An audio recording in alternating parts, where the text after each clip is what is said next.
ಏಕಸದಸ್ಯ ಪೀಠದಲ್ಲಿ ಅರ್ಜಿದಾರರು ನಾವಾಗಿರ್ಲಿಲ್ಲ ಅಂತ ಹೇಳಿ ದವೆ ಅವರು ಹೇಳ್ತಿದ್ದಾರೆ. ಜಮೀನಿನ ಮೂಲ ಮಾಲೀಕ ದೇವರಾಜು ಪರ ವಕೀಲರು, ನಾವು ಪ್ರತಿವಾದಿಗಳಾಗಿದ್ವಿ ಅಷ್ಟೇ. ಮುಖ್ಯಮಂತ್ರಿ ಸಿದ್ದರಾಮಯ್ಯ ಅವರ ಅರ್ಜಿ ಆಧರಿಸಿಯನ್ನ ಏಕಸದಸ್ಯ ಪೀಠ ಆದೇಶ ಕೊಟ್ಬಿಡ್ತು. ಅದರಲ್ಲಿ ದೇವರಾಜು ಅವರ ಹೆಸರನ್ನು ಕೇಸಲ್ಲಿ ಸೇರಿಸ್ಕೊಂಡ್ಬಿಟ್ರು. ಸೊ ಕ್ರಿಮಿನಲ್ ಕೇಸನ್ನ ಹಾಕಿದ್ದಾರೆ. ಇವಾಗ ಈ ವಯಸ್ಸಲ್ಲಿ ಅವರು ಪೊಲೀಸ್ ಸ್ಟೇಷನ್ಗೆ ಒಂದಿನ, ಲೋಕಾಯುಕ್ತ ಕಚೇರಿಗೊಂದಿನ, ಇಡಿ ಕಚೇರಿಗೊಂದಿನ ಅಲಿಯಕ್ಕೆ ಸಾಧ್ಯ ಇಲ್ಲ. ನಮ್ಮನ್ನು ದಯವಿಟ್ಟು ಕೋರ್ಟ್ನಲ್ಲೂ ಅಷ್ಟೇ ಏಕಸದಸ್ಯ ಪೀಠ ಆಯಿತು, ಈಗ ವಿಭಾಗೀಯ ಪೀಠ, ಪೀಠದಿಂದ ಪೀಠಕ್ಕೆ ಅಲಿಸುವಂತ ಕೆಲಸವನ್ನ ಮಾಡಬೇಡಿ. ಸೊ ಈ ರೀತಿಯಾಗಿ ದೇವರಾಜು ಪರ ವಕೀಲರು ವಾದ ಮಂಡನೆಯನ್ನ ಮಾಡ್ತಾ ಇದ್ದಾರೆ. ಅಕಸ್ಮಾತ್ ಏಕಸದಸ್ಯ ಪೀಠದಲ್ಲಿ ಆದಂಗೆ ರಕ್ಷಣೆ ಕೊಡಕ್ಕೆ ನಿಮ್ಗೆ ಸಾಧ್ಯ ಇಲ್ಲ ಅಂತಂದ್ರೆ ನೀವು ಅದನ್ನ ಆದೇಶದಲ್ಲಿ ಬರೆದು ಬಿಡಿ, ನಾವು ಸುಪ್ರೀಂ ಕೋರ್ಟ್ಗೆ ಹೋಗ್ತೀವಿ, ಮೇಲ್ಮನವಿ ಹಾಕೊಳ್ತೀವಿ ಅಂತಾನೂ ಕೂಡ ಅವ್ರು ಹೇಳ್ತಾ ಇದ್ದಾರೆ. ಪ್ರಕರಣ 24 ವರ್ಷ ಆಗಿದೆ, ಅಂದ್ರೆ ಅವ್ರ ಭೂಮಿಯನ್ನ ಮಾರಿ. ಸೊ ಈಗ ಆಕಾಶ ಕಳ್ಸಿ ಬೀಳಲ್ಲ ಅಂತಾನೂ ಅವ್ರು ಹೇಳ್ತಾ ಇದ್ದಾರೆ.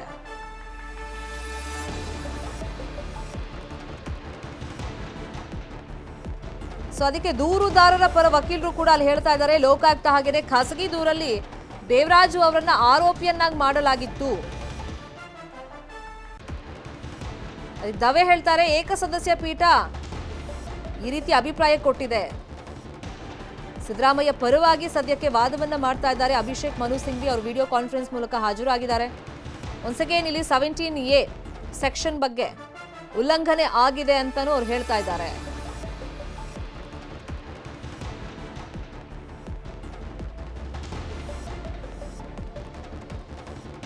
ಮತ್ತೆ ಸಂಪುಟ ಸಲಹೆ ಏನಿತ್ತು ಪ್ರಾಸಿಕ್ಯೂಷನ್ಗೆ ಅನುಮತಿ ಕೊಡಬಾರದು ಅಂತ, ಸೊ ಅದ್ರ ಬಗ್ಗೆನೂ ಕೂಡ ಮತ್ತೆ ಚರ್ಚೆ ನಡೀತಾ ಇದೆ ವಿಚಾರಣೆ ಸಂದರ್ಭದಲ್ಲಿ.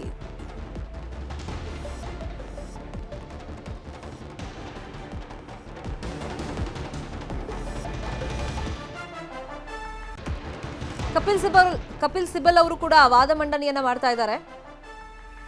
ಈ ಸಂದರ್ಭದಲ್ಲಿ ರಾಜ್ಯಪಾಲರ ಅಂಗಳಕ್ಕೆ ಕೇಸ್ ಹೋದಂತ ಸಂದರ್ಭದಲ್ಲಿ ರಾಷ್ಟ್ರಪತಿಗೆ ಅದನ್ನು ಕಳಿಸಬಹುದಿತ್ತು ಅಂತ ಹೇಳ್ತಿದ್ದಾರೆ. ಈ ಪ್ರಮುಖವಾಗಿ ಈಗ ಈ ಪ್ರಕರಣದಲ್ಲಿ ಜಮೀನಿನ ಮೂಲ ಮಾಲೀಕ ಯಾರಿದ್ದಾರೆ ದೇವರಾಜು ಅವರಿಗೆ ಈಗ ಅನ್ನೆಸೆಸರಿಯಾಗಿ ಕಿರಿಕಿರಿ ಆಗ್ತಿದೆ. ಕಾರಣ ಅವ್ರಿಗೆ 80 ವರ್ಷ ಕ್ರಿಮಿನಲ್ ಕೇಸ್ ಅವ್ರ ಮೇಲೆ ಆಗಿದೆ, 24 ವರ್ಷ ಆಗೋಗ್ಬಿಟ್ಟಿದೆ. ಈಗೇನು ಆಕಾಶ ಕಳಿಸಿ ತಲೆ ಮೇಲೆ ಬೀಳುತ್ತಾ ಅಂತ ಅವ್ರ ಪರ ವಕೀಲರು ಹೇಳ್ತಿದ್ದಾರೆ. ಮತ್ತೆ ಕಚೇರಿಯಿಂದ ಕಚೇರಿಗೆ ಅಲಿಯಕ್ಕೆ ಸಾಧ್ಯ ಇಲ್ಲ, ಕೋರ್ಟ್ನಲ್ಲೂ ಅಷ್ಟೇ ಪೀಠದಿಂದ ಪೀಠಕ್ಕೆ ಅಲಿಯಕ್ಕೆ ಸಾಧ್ಯ ಇಲ್ಲ. 80 ವರ್ಷ ಅವರಿಗೆ.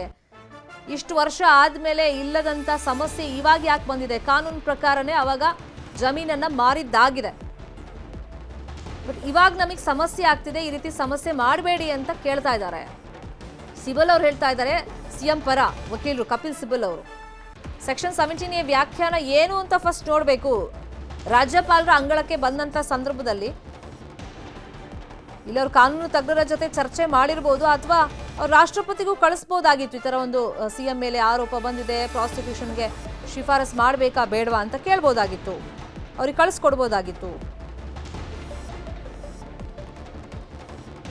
ಇದು ಯಾವುದೇ ಪಕ್ಷದ ಮುಖ್ಯಮಂತ್ರಿ ಅಥವಾ ಮಂತ್ರಿಗೆ ಸಂಬಂಧಪಟ್ಟಿದ್ದಲ್ಲ, ಇದು ನಮ್ಮ ದೇಶದ ರಾಜ್ಯಾಡಳಿತಕ್ಕೆ ಸಂಬಂಧಪಟ್ಟಿದ್ದು ಅಂತಾನೂ ಕೂಡ ಕಪಿಲ್ ಸಿಬಲ್ ಅವರು ಹೇಳ್ತಾ ಇದ್ದಾರೆ ನ್ಯಾಯಪೀಠದ ಮುಂದೆ. ಒನ್ಸ್ ಅಗೇನ್ ಈಗ ಚರ್ಚೆ ನಡೀತಿರೋದು 17A ಕಾಯ್ದೆ ಬಗ್ಗೆ. ಆ ವಿವರಣೆಯನ್ನ ಕಪಿಲ್ ಸಿಬಲ್ ಕೊಟ್ರು. ಇಲ್ಲಿ ಗಂಭೀರವಾದಂತ ಸಾಂವಿಧಾನಿಕ ವಿಚಾರ ಇದೆ. ಇಲ್ಲಿ ತನಿಖೆಯ ಅನುಮತಿ ನೀಡೋದಕ್ಕೆ ರಾಜ್ಯಪಾಲರಿಗೆ ವ್ಯಾಪ್ತಿ ಇಲ್ಲ ಅಂತ ಕಪಿಲ್ ಸಿಬಲ್ ಅವರು ಹೇಳ್ತಾ ಇದ್ದಾರೆ ನ್ಯಾಯಪೀಠದ ಮುಂದೆ. ಅದಕ್ಕೆ ಪೀಠ ಹೇಳುತ್ತೆ, ವಾದ ಆಲಿಸದೆಯೇ ನೋಟಿಸ್ ಜಾರಿಯಾಗಿದೆ. ಹಾಗಾದ್ರೆ ಸಿಬಲ್ ಅವರು ಹೇಳ್ತಾರೆ, ತನಿಖೆಗೆ ರಾಜ್ಯಪಾಲರು ಅನುಮತಿ ನೀಡುವಂತಿಲ್ಲ 17A ಕಾಯ್ದೆಯ ಪ್ರಕಾರ.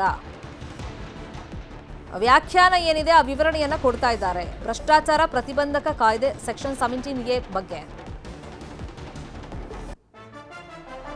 ಇಲ್ಲಿ ರಾಜ್ಯಪಾಲರಿಗೆ ಅನುಮತಿ ಕೊಡುವಂತ ಪವರ್ ಇಲ್ಲ ಅಂತ ಕಪಿಲ್ ಸಿಬಲ್ ಹೇಳ್ತಾ, ಅವರು ರಾಷ್ಟ್ರಪತಿಗೆ ಕಳಿಸ್ಕೊಡ್ಬೋದಾಗಿತ್ತು ಅಂತಾನೂ ಕೂಡ ನ್ಯಾಯಪೀಠದ ಮುಂದೆ ಹೇಳ್ತಾ ಇದ್ದಾರೆ.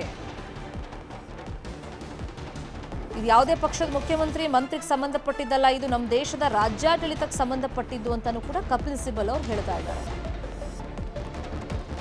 ಈ ಮಧ್ಯೆ ಸಿದ್ದರಾಮಯ್ಯ ಅವರಿಗೆ ಟೆನ್ಷನ್ ಇದೆ, ಹಾಗಾಗಿ ಕಾನೂನು ರೀತಿಯಲ್ಲಿ ಮುಂದೆ ಏನು ಕ್ರಮಗಳಾಗಬಹುದು, ಕಾನೂನು ರೀತಿಯಲ್ಲಿ ತಾವು ಯಾವ ಥರ ಹೆಜ್ಜೆಗಳನ್ನು ಇಡಬೇಕು ಅಂತ ಹೇಳಿ ಕಾನೂನು ತಜ್ಞರ ಜೊತೆ, ಕಾನೂನು ಸಲಹೆಗಾರರ ಜೊತೆಗೆ ವಕೀಲರ ಬಳಿನೂ ಕೂಡ ಸಿದ್ದರಾಮಯ್ಯ ಅವರು ಚರ್ಚೆ ಮಾಡಿ ಟೆನ್ಷನ್ನಲ್ಲೇ ಇವತ್ತಿನ ಜನಸಂಕಲ್ಪ ಯಾತ್ರೆಗೆ ಅವರು ತೆರಳಿದ್ದಾರೆ. ಅಫ್ಕೋರ್ಸ್ ಈ ವಿಷಯವಾಗಿ ಇವತ್ತು ಮತ್ತೆ ಜನಸಾಗರದ ಮುಂದೆ ಸಿದ್ದರಾಮಯ್ಯ ಅವರು ಮಾತನಾಡುವಂತ ನಿರೀಕ್ಷೆಗಳಿದೆ. ಪ್ರಕರಣದಲ್ಲಿ ತನ್ನ ತಪ್ಪು ಇಲ್ಲದಿದ್ರೂ ಕೂಡ ಅನಗತ್ಯವಾಗಿ ಸಿಕ್ಕಿಸುವಂತ ಪ್ರಯತ್ನಗಳಾಗ್ತಾ ಇದೆ. ರಾಜಕೀಯ ಜೀವನದಲ್ಲಿ ಕಪ್ಪು ಚುಕ್ಕಿಯನ್ನ ಇಡೋ ಪ್ರಯತ್ನವನ್ನ ವಿಪಕ್ಷದವರು ಮಾಡ್ತಾ ಇದ್ದಾರೆ. ನನಗೆ ಈಗಲೂ ಏನು ಗೊತ್ತಿಲ್ಲ ಅಂತಾನೆ ಸಿದ್ದರಾಮಯ್ಯ ಅವರು ಹೇಳ್ತಿರೋದು. ನಾನು ಇದನ್ನ ರಾಜಕೀಯವಾಗೂ ಎದುರಿಸೋದಕ್ಕೆ ರೆಡಿ ಇದ್ದೀನಿ, ಕಾನೂನು ರೀತಿಯಲ್ಲೂ ನಾನು ಇದನ್ನ ಎದುರಿಸ್ತೀನಿ ಅಂತಾನೂ ಕೂಡ ಅವ್ರು ಮೂಢ ಹಗರಣ ತಮ್ಮ ಮೇಲೆ ಆರೋಪ ಬಂದಾಗಿಂದಲೂ ಕೂಡ ಹೇಳ್ಕೊಂಡು ಬರ್ತಾ ಇದ್ದಾರೆ. ಒಂದ್ ಕಡೆ ಇವತ್ತು ಶಕ್ತಿ ಪ್ರದರ್ಶನ ಆಗ್ತಾ ಇದ್ದಾರೆ. ಕಾನೂನು ರೀತಿಯಲ್ಲಿ ಏನಾಗುತ್ತೆ ಅನ್ನೋದು ಮತ್ತೊಂದು ಕುತೂಹಲ ಇದ್ದೇ ಇದೆ. ಹೈಕೋರ್ಟ್ನ ವಿಭಾಗೀಯ ಪೀಠದಲ್ಲಿ ಅರ್ಜಿ ವಿಚಾರಣೆ ನಡೀತಾ ಇದೆ. ಪ್ರಾಸಿಕ್ಯೂಷನ್ಗೆ ಅನುಮತಿಯನ್ನ ಕೊಟ್ಟಿದ್ದಾರಲ್ಲ, ಅದರ ರದ್ದತಿಯನ್ನ ಕೋರಿ ಇದೀಗ ಅರ್ಜಿಯನ್ನ ಹಾಕಲಾಗಿತ್ತು. ಅರ್ಜಿ ವಿಚಾರಣೆ ನಡೀತಾ ಇದೆ. ಸದ್ಯಕ್ಕೆ ಸಿದ್ದರಾಮಯ್ಯ ಪರವಾಗಿ ಅವರ ವಕೀಲರು ವಾದ ಮಂಡನೆಯನ್ನ ಮಾಡ್ತಾ ಇದ್ದಾರೆ. ಕಪಿಲ್ ಸಿಬಲ್ ಇದ್ದಾರೆ, ಹಾಗೇನೆ ವಿಡಿಯೋ ಕಾನ್ಫರೆನ್ಸ್ ಮೂಲಕ ಅಭಿಷೇಕ್ ಮನು ಸಿಂಘ್ವಿ ಅವರು ಕೂಡ ವಾದವನ್ನ ಮಾಡ್ತಾ ಇದ್ದಾರೆ.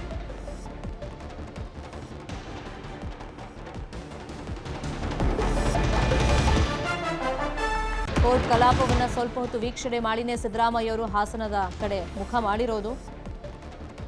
ಸದ್ಯಕ್ಕೆ ಅವ್ರು ಕಾರಲ್ಲಿ ಹೋಗುವಾಗಲೂ ಕೂಡ ಕೋರ್ಟ್ ಕಲಾಪವನ್ನ ವೀಕ್ಷಣೆ ಮಾಡಿದ್ದಾರೆ ಅನ್ನೋ ಮಾಹಿತಿನೂ ಇದೆ.